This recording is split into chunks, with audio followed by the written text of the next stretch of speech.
ফরজ নামাজের পর হাত তুলে সম্মিলিত দোয়া করা যাবে কি যাবে না? মুসলমান, এই বিষয়টা নিয়ে আমাদের দেশে বর্তমানে দুই দলে বিভক্ত হয়েছে মুসলমান নামে পরিচিত ব্যক্তিরা। এখনো গোটা ভারতের বুকে 99% জায়গায় ফরজ নামাজের পরে হাত তুলে দোয়া করা হয়, কিন্তু 1 থেকে 2% জায়গায় বর্তমান সময়ে ফরজ নামাজের পরে দোয়া করাটাকে বন্ধ করা হয়েছে। তাদের কিছু যুক্তি আছে, দলিল একটাও নাই। তাদের কিছু যুক্তি আছে, কিন্তু ফরজ নামাজের পরে দোয়া করা যাবে না, ফরজ নামাজের পরে হাত তুলে দোয়া করা যাবে না, অথবা ফরজ নামাজের পরে সম্মিলিত মুনাজাত করা যাবে না, এর পক্ষে একটাও দলিল নাই। একটু জোরে বলেন না, একটাও দলিল নাই। সম্মানিত মুসলিম সমাজ, এরা অনেকগুলো যুক্তি দেয় যে রাসূলুল্লাহ করতেন না হাত তুলে দোয়া, সাহাবারা করতেন না, তাবেঈনরা করতেন না, তাবেঈনরা করতেন না, এই জন্য আমরা করি না। মুসলমান, আপনার যুক্তি, আপনার কথা, আপনার কর্ম ইসলাম শরীয়তে তখনই গ্রহণযোগ্য হবে যখন আপনার কথা, কর্ম, যুক্তি, উক্তি কোরআন এবং হাদিসের সঙ্গে ম্যাচ করবে। আর যদি কোরআন, হাদিস, ইজমা, কিয়াসের সঙ্গে ম্যাচ না করে, তাহলে সেই যুক্তি কি মান্য করা যাবে? বা সেই কথা কি মান্য করা যাবে? আচ্ছা, আরেকটা বিষয় লক্ষ্য রাখতে হবে। বর্তমান আমি যদি বলি, আমজাদ হোসেন সিমনানি, যে আমি পৃথিবীতে রাসূলুল্লাহর যত হাদিস আছে সমস্ত হাদিস পড়ে শেষ করে দিয়েছি, মানবেন আপনি? মানবেন না? মানবেন না। নবীজি সাল্লাল্লাহু আলাইহি সাল্লামের এবং সাহাবা ইকরামের যত হাদিস, যত কথাবার্তা, যত আমল সমস্ত পড়ে আমি শেষ করে দিয়েছি, এই কথা আমি বললে আমাকে আপনি ফাঁকু বলবেন, আপনি আমাকে সমর্থন করতে পারবেন না। আচ্ছা, আমি যদি রাসূলুল্লাহ সমস্ত হাদিস না পড়ি, আমি যদি সাহাবা ইকরামের সমস্ত হাদিস না পড়ি, তাবেঈনদের সমস্ত হাদিস, সমস্ত কথাবার্তা না পড়ি, তাহলে কোন জিনিস আমার না পাওয়াটা, যে আমি জালসা করা যাবে কি যাবে না, এটা আমি হাদিসে পেলাম না। আমি হাদিসে পেলাম না। জালসা করা যাবে কি যাবে না, এটা আমি হাদিসে পেলাম না। যেহেতু আমি হাদিসে পেলাম না, সেহেতু জালসা করা যাবে না, এই কথাটা বলা আমাকে সাজবে? মানাবে? কেন মানাবে না? কারণ আমি নবীজির সমস্ত হাদিস পড়ে নি, আমি সাহাবা ইকরামের সমস্ত হাদিস পড়ে নি। তো আমার না পাওয়াটা, আমার না পড়াটা দলিল হবে না। তদ্রূপ কোন ব্যক্তি যদি বলে, আমি অনেক হাদিস খোঁজাখুঁজি করেছি, অনেক দলিল খোঁজাখুঁজি করেছি, কিন্তু ফরজ নামাজের পরে হাত তুলে দোয়ার হাদিস পাইনি, তো না পাওয়াটা কি দলিল হবে? হ্যাঁ বলুন। যদি কেউ বলে ফরজ নামাজের পরে আমি হাত তুলে দোয়া পাইনি, তাহলে আমি তাকে সাজেশন দিব, ভাই একটু আর পড়াশোনা করো। কি করব? একটু আর পড়াশোনা করো। কারণ তুমি যদি না পাও তাহলে তুমি মূর্খ, তুমি যদি না পাও তাহলে তুমি মূর্খ। আর মূর্খদের সব থেকে বড় ওষুধ হলো পড়াশোনা করা। তাই স্টাডিকে চালিয়ে যেতে হবে, পড়াশোনা করতে হবে। মানুষ মরা পর্যন্ত পড়ার পরেও সমস্ত জ্ঞান অর্জন করতে পারে। এটা হানা বলুন। মরা পর্যন্ত পড়াশোনা করার পরেও সমস্ত জ্ঞান অর্জন করতে পায় না। যদি না পায়, তাহলে মরার আগ পর্যন্ত কোনো ব্যক্তি যদি বলে যে আমি পাইনি বলে এটা বেদাত, আমি পাইনি বলে এটা চলবে না, আমি পাইনি বলে এটা না যায়, এই কথা কাউকে বলা যাবে না। আচ্ছা, এটা আমি এই জন্য বললাম যে আমার বক্তৃতায় এটা কাজে লাগবে, এই জন্য এই যুক্তিটা আমি আপনাকে বুঝিয়ে দিলাম। এবার আসুন আমি আলোচনা করব। আলোচনা শুধু ফরজ নামাজের পরে সম্মিলিত মুনাজাতকে নিয়ে নয়, বরং আজকের আলোচনা দ্বারা আপনারা অনেকগুলো জায়গাতে যে সম্মিলিত মুনাজাত করেন, দেখেন জালসাতেও আজ থেকে 10-15 বছর আগে গায়ের মোকাল্লিদ ওয়াহাবিরা জালসাতে এসে সম্মিলিত মুনাজাত করতো কি করতো না? করতো না? এখন তারা করে না। এখন করে মুসলমান সেম মানুষটা আজ থেকে 10-15 বছর আগে ওই আপনার মাটি দেওয়ার পরে সম্মিলিত মুনাজাত করতো কি করতো না? করতো। কিন্তু সেই সেম মানুষ আজকে আর করে না। মুসলমান তো শুধু আর শুধু ফরজ নামাজ নয়, আজকের আলোচনা ইনশাআল্লাহ তাআলা কবর জিয়ারতে গিয়ে সম্মিলিত মুনাজাত করা যাবে কিনা, মাটি দেওয়ার পরে সম্মিলিত মুনাজাত করা যাবে কিনা, জালসা মেহফিলে সম্মিলিত মুনাজাত করা যাবে কি যাবে না, ইত্যাদি সমস্ত বিষয়ের সমাধান আমরা নিব ইনশাআল্লাহ তাআলা। কথা বোঝা গেল? ওটাও সমাধান হবে, এটাও সমাধান হবে। কারণ শুধু আর শুধু ওটার সমাধান দিতে গেলে তো আধা ঘন্টায় জালসা শেষ, অথচ আমাকে 2 ঘন্টা বলতে হবে না? হবে না? হবে না? এই জন্য সমস্ত বিষয়কে নিয়ে আমি এমন একটি দলিল দিব যেন সমস্ত বিষয় ফিট হয়। তবে আলোচনার পূর্বে, যেহেতু আমরা সুন্নি মুসলমান, দরুদ ছাড়িনি আগামীতেও ছাড়বো, সালাম ছাড়িনি আগামীতেও ছাড়বো, তা আজকে কি ছেড়ে দিব? আজকে কি ভুলে যাব? ভুলে যাব না। কারণ হাদিসের মধ্যে আছে, সুনান ইবনে মাজার মধ্যে রাসূলুল্লাহ বলেছেন, মান নাসিয়া সালাত আলাইয়া খাতিয়া তারিকাল জান্নাহ। নবীজি বলেন, যেই ব্যক্তিরা আমার প্রতি দরুদ পাঠ করা ভুলে যায়, যেই ব্যক্তিরা আমার প্রতি দরুদ পাঠ করা ছেড়ে দেয়, এই ব্যক্তিরা জান্নাতের রাস্তাকে ভুলে গেছে, এই ব্যক্তিরা জান্নাতের রাস্তাকে বাদ দিয়ে দিয়েছে। এই জন্য যদি জান্নাতি রাস্তায় থাকতে হয়, দরুদ ভুলা চলবে না। এ ভাই, সামনে বসে গল্প করা যাবে না কিন্তু। মুসলমান আসুন একবার দরুদ শরীফ পড়ি। আল্লাহুম্মা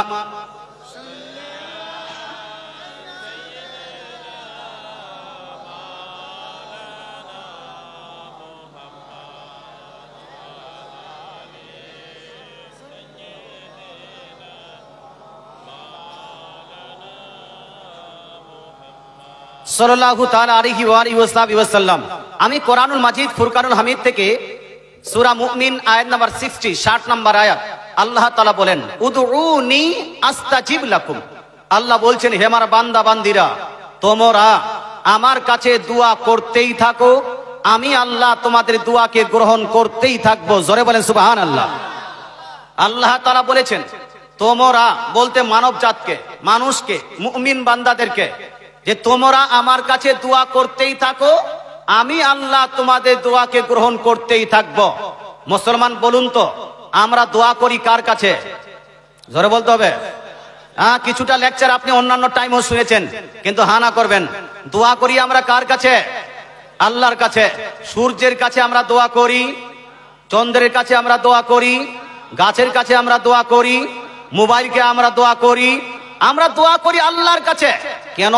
তার কারণটা হলো তিরমিজি শরীফ জিল নাম্বার 2 পেজ নাম্বার 174 এর মধ্যে, এবং সুনান আবু দাউদ জিল নাম্বার 1 পেজ নাম্বার 215 এর মধ্যে রাসূলুল্লাহ সাল্লাল্লাহু তাআলা আলাইহি ওয়াসাল্লাম ইরশাদ করেন, আদ-দুআউ হুয়াল ইবাদা। রাসূলুল্লাহ বলছেন, দোয়াটাই হলো একটি ইবাদত। জোরে বলেন সুবহানাল্লাহ। দোয়াটা কি বাপ? ইবাদত। দোয়াটা কি? করব না ছাড়বো? করব। আল্লাহ তাআলা রাসূল বলছেন, দোয়াটি হলো একটি ইবাদত, দোয়াই হলো একটি ইবাদত, দোয়া হলো একটি ইবাদত। যেটাই তরজমা নিন, এখান থেকে স্পষ্ট প্রমাণিত দোয়াকে ইবাদত বলে গণ্য করেছেন রাসূলুল্লাহ। এবার একটা প্রশ্ন, আমরা হলাম মুসলমান, আমাদের কলেমাটা কি ভাই? লা ইলাহা ইল্লাল্লাহ। শুধু কি লা ইলাহা ইল্লাল্লাহ না, আগেও আছে? আগে আছে না? খুঁজে পেয়েছেন? এক মৌলবি বলছে, আমি 6 মাস খোঁজাখুঁজি করলাম, 6 মাস খোঁজাখুঁজি করার পরে লা ইলাহা ইল্লাল্লাহ তো পেয়েছি, মুহাম্মাদুর রাসূলুল্লাহ খুঁজে পাইনি।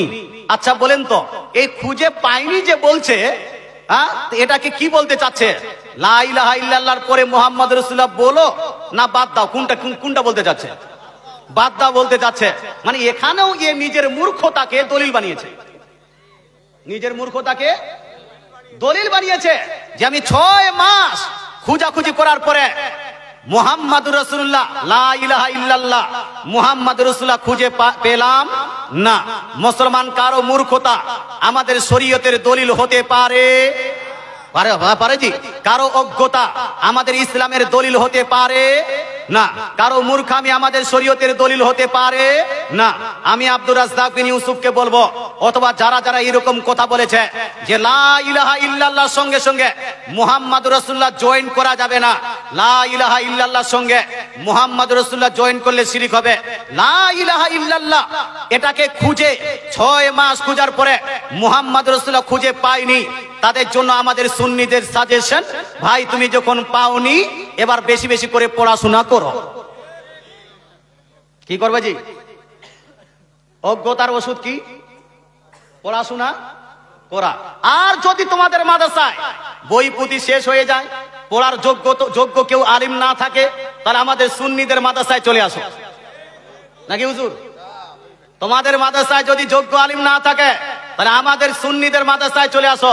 এটা আমি এই জন্য বলেছি, শুনেন মুসলমান, এরা যখন মাদ্রাসায় পড়ে, মাদ্রাসায় সব দোয়াও চলছে, কবর জিয়ারতও চলছে, আলিম হয়ে গেল দোয়া করে করে, মুফতি হয়ে গেল দোয়া করে করে, মুহাদ্দিস হয়ে গেল দোয়া করে করে। মুসলমান আর যখন মাদ্রাসা থেকে বেরিয়ে আসছে, কোথাকার ট্যাবলেট খেয়ে বলছে দোয়া নাই।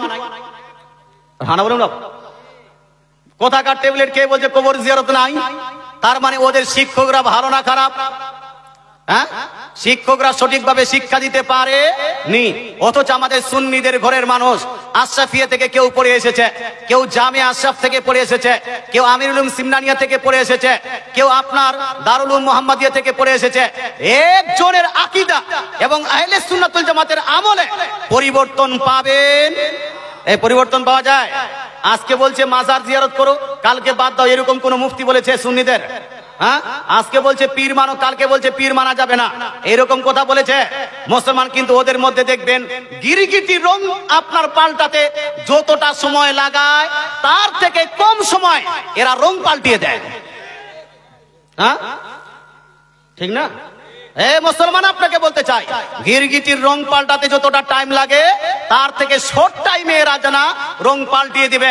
আজকে বলবে যাবে না, কালকে বলবে যাবে। একই মৌলবীর মুখ থেকে শোনা গেছে, আমি ভিডিওগুলো দেখলাম, ওই মৌলবী বলছে ফরজ নামাজের পরে দোয়া করতেই হবে, হাত তুলে করতে হবে। সেম মৌলবী বলছে যে ফরজ নামাজের পরে দোয়া করা যাবে না। আছে কি নাই? আমি কাউকে নাম ধরে বলছি না, তবে আমি আপনাকে শুধু বুঝাতে চাই, খবরদার কারো অজ্ঞতা মূর্খামি দলিল হিসাবে গ্রহণ করবেন না। আমি বলছিলাম মুসলমানদের কলেমা হলো লা ইলাহা ইল্লাল্লাহ, তারপরে মুহাম্মাদুর রাসূলুল্লাহ। লা ইলাহা ইল্লাল্লাহর অর্থটা হলো আল্লাহ তাআলা ছাড়া কোনো উপাস্য নাই, আল্লাহ তাআলা ছাড়া কোনো মাবুদ নাই। একমাত্র ইবাদত চলবে কার? আল্লাহর। যদি একমাত্র ইবাদত চলবে আল্লাহর, তাহলে একমাত্র দোয়া চলবে কার কাছে? আল্লাহর কাছে। কারণ দোয়া করাটা হলো একটি ইবাদত। দোয়া করাটা কি একটি? আচ্ছা, আমাদের দোয়া কবুল করেন কে? না মৌলবি, না মাস্টার? তো মৌলবির কথাতে পাল্টে যাচ্ছেন কেন? দোয়া কবুল করেন আল্লাহ, তাহলে মুল্লা মুন্সির কথাতে পাল্টে যাবার দরকারটা কি? আল্লাহ তাআলা কোথাও কি বলেছে বান্দা তুমি আমার কাছে সকালে তো দোয়া করতে পারো, রাত্রিবেলা দোয়া করতে পারবে না? আল্লাহ বলেছেন? বা ঘানা বলুন। আল্লাহ তাআলা বলেছেন তুমি ফরজ নামাজের মধ্যে তো দোয়া করতে পারো, ফরজ নামাজের পরে দোয়া করলে আমি তোমার দোয়া কবুল করব না। আল্লাহ কি বলেছেন বান্দা অ্যাক্সিডেন্ট হওয়ার আগে দোয়া করলে আমি কবুল করব, অ্যাক্সিডেন্ট হওয়ার পরে দোয়া করলে আমি কবুল করব না? আল্লাহ তাআলা কি বলেছেন বান্দারে মরার আগে দোয়া করো, জীবিত ব্যক্তির জন্য তো কবুল করব, মরার পরে মৃত ব্যক্তির জন্য দোয়া করলে আমি কবুল করব না? এ কথা কি আল্লাহ বলেছেন? মুসলমান যারা আজকে হাদিস দেখছেন, হাদিস সব জায়গায় হাদিস লাগবে, হাদিস নাম্বার লাগবে। আপনাকে বলতে চাই, জিজ্ঞেস করতে চাই, হসপিটালে আপনার ছেলে ভর্তি আছে, ওই ছেলেটার অপারেশন হচ্ছে, অপারেশন থিয়েটারের বাইরে আপনি দোয়া করতে চাচ্ছেন আল্লাহ তাআলার কাছে। দোয়া যখন করতে চাইবেন আল্লাহ তাআলার কাছে, তার আগে কি এইরকম আপনি কোন মৌলবীকে যারা গিরগিটির মতো আপনার চেহারা পাল্টায়, এদেরকে কি ফোন করবেন যে হুজুর আমি হসপিটালের বাহিরে আছি, এখন হসপিটালের বাহিরে আমি আমার বাচ্চার জন্য দোয়া করতে যাচ্ছি, হসপিটালের বাহিরে হসপিটাল থিয়েটারের পাশে আপনার অপারেশন থিয়েটারের পাশে আমি দোয়া করতে পারবো কি পারবো না, এইরকম একটা হাদিস দিন তো, আর এখানে হাত তোলা যাবে কিনা এইরকম একটা হাদিস দিন তো, এইরকম ফোন করে তারপরে দোয়া করবেন? হ্যাঁ, তখন তো ফোন করবেন না, আল্লাহ আমার ছেলেটাকে বাঁচিয়ে দাও, আল্লাহ আমার ছেলের অপারেশন থিয়েটার যেন অপারেশনকে সাকসেসফুল করে দাও। মুসলমান তখন এক যারা এক কিঞ্চিত পরিমাণ মাথায় কিন্তু আসে না যে এখন আমি ফোন করি, হাদিস নাম্বারটা আগে নিই তারপরে দোয়া করব। আপনি কোথাও যাচ্ছিলেন, হঠাৎ করে অ্যাক্সিডেন্ট হয়ে গেলেন, আল্লাহ না করুক এরকম হোক, কেউ অ্যাক্সিডেন্ট হয়ে গেছে, তখন কি আল্লাহ তার কাছে দোয়া করবেন না আল্লাহ আমাকে বাঁচিয়ে দাও? হারাবো না? তো দোয়া করার আগে মৌলভী সাহেবকে ফোন করো, আপনাদের মুহাদ্দিসকে, হুজুর আমি অ্যাক্সিডেন্ট হয়ে গেছি, দোয়া করতে পারবো কিনা, হাদিস দাও। মুসলমান আপনাকে বলতে চাই, আল্লাহ তাআলা ফ্রিলি স্বাধীনভাবে বান্দাদেরকে বলেছেন, বান্দারে উদউনি আস্তাজিব লাকুম, আমি আল্লাহ তোমাদেরকে বলছি যখন যখন তোমাদের দোয়ার প্রয়োজন হবে তখন তখন তোমরা দোয়া করবে, আমি আল্লাহ তোমাদের দোয়াকে কবুল করে নিব। জোরে বলে সুবহানাল্লাহ। এখানে কোন মোল্লা মুন্সি মাস্টার ডাক্তারের কথাতে দোয়াটাকে বন্ধ করা যাবে? যাবে যাবে যাবে না। দোয়া কিন্তু মুআক্কাদ ইবাদত নয়, নির্দিষ্ট টাইম নির্দিষ্ট সময় নির্দিষ্ট কিন্তু ইবাদত নয়। যেমন নামাজ সময় নির্দিষ্ট হয় কি হয় না ভাই? হজ সময় নির্দিষ্ট হয় কি হয় না? রোজা রমজান মাসে রোজা সময় নির্দিষ্ট হয় কিনা? আমি রমজান মাসে রোজাকে শাওয়াল মাসে করতে পারবো? এই আমি এক মাস আগে ওটাকে অ্যাডভান্স করতে পারবো? অ্যাডভান্স করতে পারবো না, কারণ রোজা সময় নির্ধারিত একটি ইবাদত, নামাজ সময় নির্ধারিত একটি ইবাদত, হজ সময় নির্ধারিত একটি ইবাদত, কিন্তু দোয়া সময় নির্ধারিত ইবাদত নয়। কথা বোঝা গেল? সময় নির্ধারিত মানে কি? মুসলমান যেমন নফল নামাজ সময় নির্ধারিত, নফল নামাজ সময় নির্ধারিত নয়, যে কোনো টাইমে আপনি নফল নামাজ পড়বেন, নামাজটা হয়ে যাবে। তদ্রূপ দোয়াটা মুআক্কাদ জানা ইবাদত নয়, যে কোনো টাইমে আপনি দোয়া করবেন, দোয়াটা কবুল করবেন কে? আল্লাহ। মুসলমান এতটুকু যখন বুঝতে পেরেছেন, আর আগে চলি। দোয়া করব, দোয়াটা করব কিভাবে? হাত তুলে না হাত ছেড়ে? জোরে বলেন। একজন মানুষ বলছে হাত তুলে দোয়া করা যাবে না। যদি হাত তুলে দোয়া করে না যায়, হাত তুলে দোয়া করে না যায় তো পা তুলে দোয়া করা যাবে? বাপ যাবে? যাবে না। তুলতে হবে কি? হাতই তুলতে হবে। হাত তুলে দোয়া করা যাবে কি যাবে না? এই প্রসঙ্গে আমার নবী, আপনার নবী, দয়ার নবী, মায়ার নবী, আকাই নামদার, মাদনী তাজদার, আহমদে মুখতার, জনাবে রাসূলুল্লাহ সাল্লাল্লাহু তাআলা আলাইহি ওয়াসাল্লাম ইরশাদ করেছেন, হাদিসটি লিপিবদ্ধ আছে সুনান আবু দাউদ জিল নাম্বার 1 পেজ নাম্বার 216 এর মধ্যে। সেম হাদিসকে লিপিবদ্ধ আছে মিশকাত শরীফ দেওবন্দ থেকে ছাপানো, মিশকাত শরীফ জিল নাম্বার 1 পেজ নাম্বার 26 এর মধ্যে। সেম হাদিসকে লিপিবদ্ধ আছে সুনান ইবনে মাজাহ জিল নাম্বার 2 চ্যাপ্টার অফ বাবু রাফিল ইয়াদাইন ফি দুআ, দুআর মধ্যে হাত তোলার বর্ণনার মধ্যে। জোরে বলেন সুবহানাল্লাহ। হাদিসটি লিপিবদ্ধ আছে ইমাম জালালউদ্দিন সুয়ুতী রাদিয়াল্লাহু তাআলা আনহু দ্বারা রচিত জামে সাগীরের মধ্যে। আর জামে সাগীরের মধ্যে তিনি হাদিসটাকে হাসান বলে আখ্যায়িত করেছেন। কথা বোঝা গেল? হাদিসটি লিপিবদ্ধ আছে হিদায়াতুর রুয়াত, ইমাম ইবনে হাজার আসকালানী রাদিয়াল্লাহু তাআলা আনহুর রচিত হিদায়াতুর রুয়াতের মধ্যে। আর হিদায়াতুর রুয়াতের মধ্যে ইমাম ইবনে হাজার আসকালানী হাদিসটাকে হাসান বলে আখ্যায়িত করেছেন। জোরে বলেন সুবহানাল্লাহ। আমি বলে দিলাম সমস্ত মুসলমান, এখানে হাদিসের মধ্যে রাসূলুল্লাহ সাল্লাল্লাহু তাআলা আলাইহি ওয়াসাল্লাম ইরশাদ করেন, সালুল্লাহ বিবুতুনি আকুফিকুম ওয়ালা তাসআলুহু বিজুহুরিহা ফাইদা ফারাকতুম ফামসাহু বিহা ওয়াজুহাকুম। রাসূলুল্লাহ সাল্লাল্লাহু তাআলা আলাইহি ওয়াসাল্লাম বলছেন, ওহে আমার উম্মত উম্মতিরা, তোমরা যখন আল্লাহর কাছে দোয়া করবে, দোয়া করো দুই হাত উত্তোলন করে। জোরে বলে সুবহানাল্লাহ। কি করো জি? হাত তুলে না হাত ছেড়ে। আমি আসছি, আপনাদের মাথায় আছে ফরজ নামাজের কথা বলছেন না কেন? ওটা বলবো, কিন্তু ব্যাকগ্রাউন্ডটা তৈরি না করলে আপনাকে সঠিকভাবে বোঝানো যাবে? যাবে যাবে না, ব্যাকগ্রাউন্ডটা তৈরি করতে হবে। আল্লাহ তাআলা রাসূল সাল্লাল্লাহু তাআলা আলাইহি ওয়াসাল্লাম ইরশাদ করেন, তোমরা যখন আল্লাহর কাছে দোয়া করবে, হাত তুলে না হাত ছেড়ে? হাত তুলে।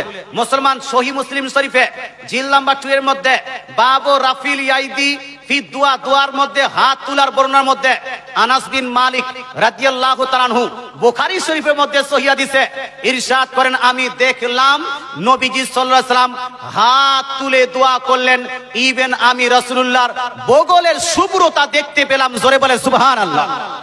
বুখারী শরীফের হাদিস কি জাল, জয়ীফ না সহিহ কোনটা? সহিহ হাদিস। মুসলমান আরেকটা হাদিস শুনাই, এই হাদিসটি লিপিবদ্ধ আছে, হাদিসটি লিপিবদ্ধ আছে সুনান আবু দাউদ জিল নাম্বার 1 পেজ নাম্বার 216 এর মধ্যে আনিস সাইব ইবনে ইয়াজিদ আন আবিহি قال ان رسول الله صلى الله تعالى عليه وسلم كان اذا دعا رفع يديه مسح وجهه بيديه। অর্থাৎ সাইব বিন ইয়াজিদ রাদিয়াল্লাহু তাআলা আনহু নিজ পিতার সূত্রে হাদিস বর্ণনা করেছেন। তিনি বলেন, আমার নবী, আপনার নবী, দয়ার নবী, মায়ার নবী যখনই দোয়া করতেন, জোরে বলেন সুবহানাল্লাহ, কি করতেন? কানা ইদা দাআ, কানা ইজা দাআ। মুসলমান, কানা ইদা দাআ মানে হলো যখনই দোয়া করতেন।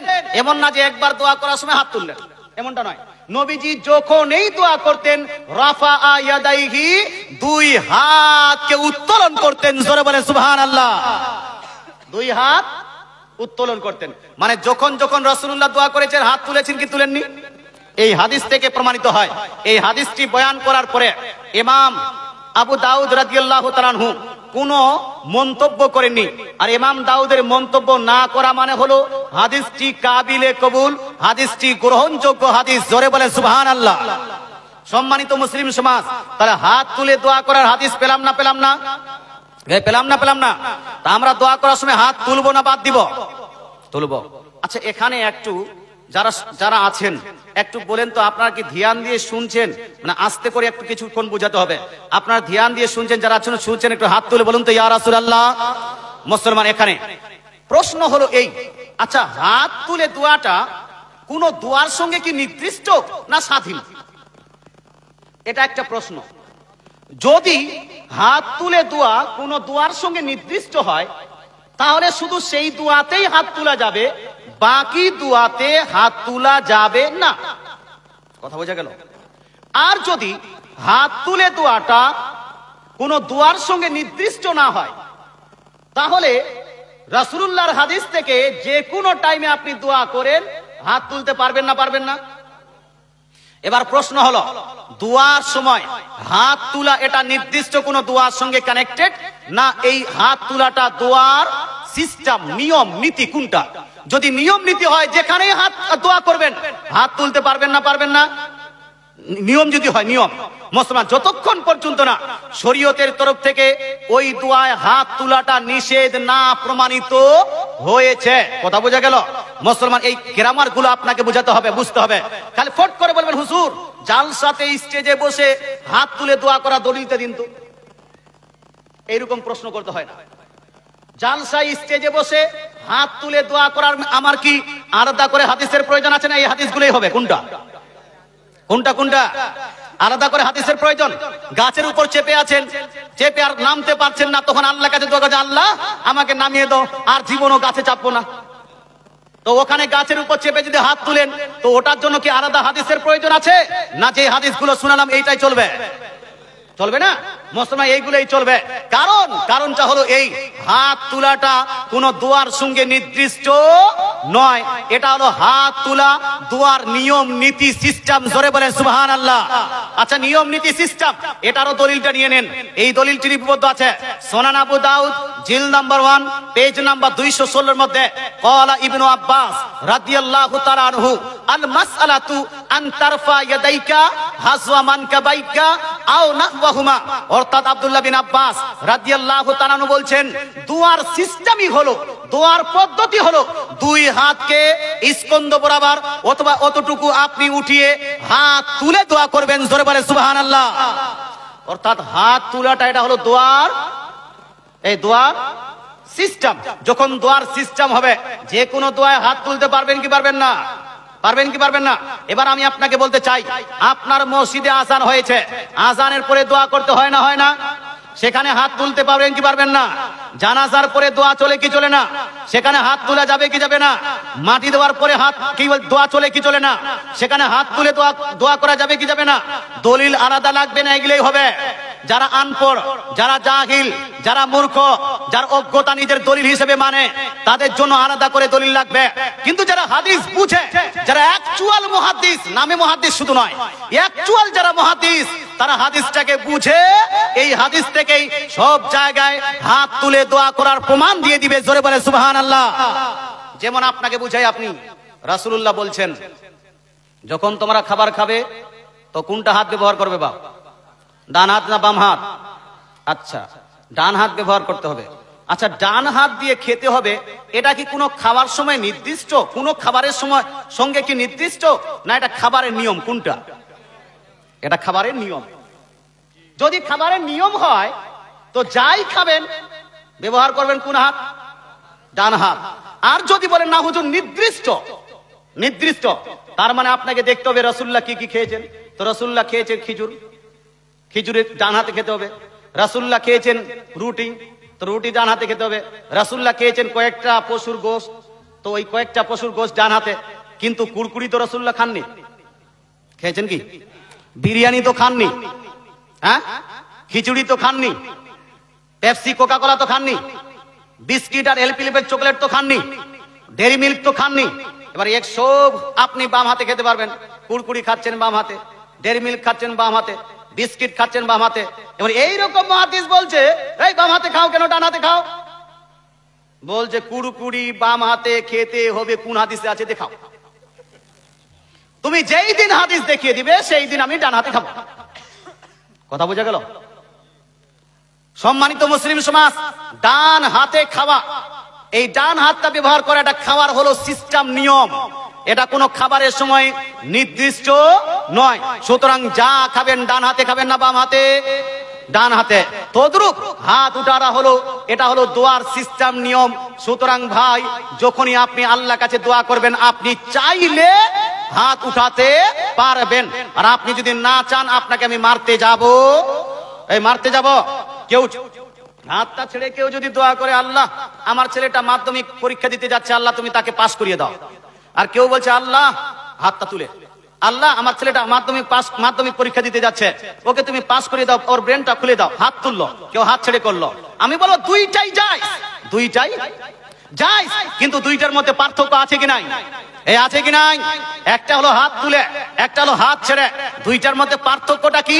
আমার রাসূলুল্লাহ বলছেন, হাদিসটি লিপিবদ্ধ আছে মিশকাত শরীফ জিল নাম্বার 1 এর মধ্যে, মুসলিম হাদিসটি লিপিবদ্ধ আছে সুনান ইবনে মাজাহ জিল নাম্বার 2 এর মধ্যে, হাদিসটি লিপিবদ্ধ আছে সুনান আবু দাউদ জিল নাম্বার 1 পেজ নাম্বার 216 এর মধ্যে। রাসূলুল্লাহ বলছেন, ইন্না রাব্বাকুম হাইয়ুন কারীমুন ইয়াস্তাহি মিন আবদিহি ইদা রাফা ইয়াদাইহি ইলাইহি আন ইয়ারুদ্দাহুমা সিফরা। আমার রাসূলুল্লাহ বলছেন, শুনো, নিশ্চয়ই তোমাদের রব, তোমাদের প্রতিপালক হলেন জীবিত, কারীম, মেহেরবান। যখন কোন বান্দা আল্লাহ তাআলার কাছে হাত তুলে দোয়া করে, আল্লাহ তাআলা এই উত্তোলিত হাতকে খালি ফেরত দিতে, না কবুল করে ফেরত দিতে লজ্জাবোধ করেন। জোরে বলেন সুবহানাল্লাহ। লজ্জাবোধ করেন মানে কি? কবুল করেন না করেন না? কবুল করেন। তার মানে হলো রাসূলুল্লাহ বলতে চান, যদি কেউ আল্লাহ তাআলার কাছে হাত তুলে দোয়া করে, তো আল্লাহ তাআলা সেই হাত, উত্তোলিত হাতকে অবশ্যই অবশ্যই কবুল করে নেন। জোরে বলেন সুবহানাল্লাহ। তো হাত না তুলে দোয়া করলেন, সেটাও দোয়া হলো। হাত তুলে দোয়া করলেন, সেটাও দোয়া হয়ে গেল। কিন্তু দুইটার মধ্যে পার্থক্য হলো এই, হাত না তুলে যেই দোয়াটা করেছেন সেটা কবুল হবে, এর কোনো গ্যারান্টি নাই। কিন্তু হাত তুলে যেটা দোয়া করেছেন সেই দোয়া কবুল হবেই, এর গ্যারান্টি দিয়েছেন আমার রাসূলুল্লাহ। জোরে বলেন সুবহানাল্লাহ। মুসলমান, এতটুকু হলো। আরেকটা প্রশ্ন, প্রশ্নটা থেকে গেল এই, এগুলা গ্রামার আমি আপনাকে বুঝাচ্ছি এতক্ষণ পর্যন্ত। তাহলে আপনি ফরজ নামাজের পরে সম্মিলিত মুনাজাত করা যাবে কি যাবে না, এই বিষয়টা বুঝতে পারবেন। আচ্ছা ভাই, আপনারা দোয়া করছেন, দোয়ার শেষে এইরকম করে মুখমণ্ডলে বুলিয়ে নিচ্ছেন, নিচ্ছেন কি নিচ্ছেন না? নিচ্ছেন না? আমি বাংলাদেশের একটা বক্তাকে শুনলাম, আপনাদের এই পশ্চিম বাংলার একজন বক্তাকে শুনলাম, আপনার দোয়ার শেষে এইরকম মুখমণ্ডলে যে বুলায়ন করছি আমরা, এটা নাকি বেদাত, এটা চলবে না, এটা না যায়। কথা বোঝা গেল? হ্যাঁ, আমি আপনাকে ওয়াজটা শুনিয়ে দিচ্ছি, শোনাবো? শোনাবো? একবার দরুদ শরীফ পড়ুন। আল্লাহ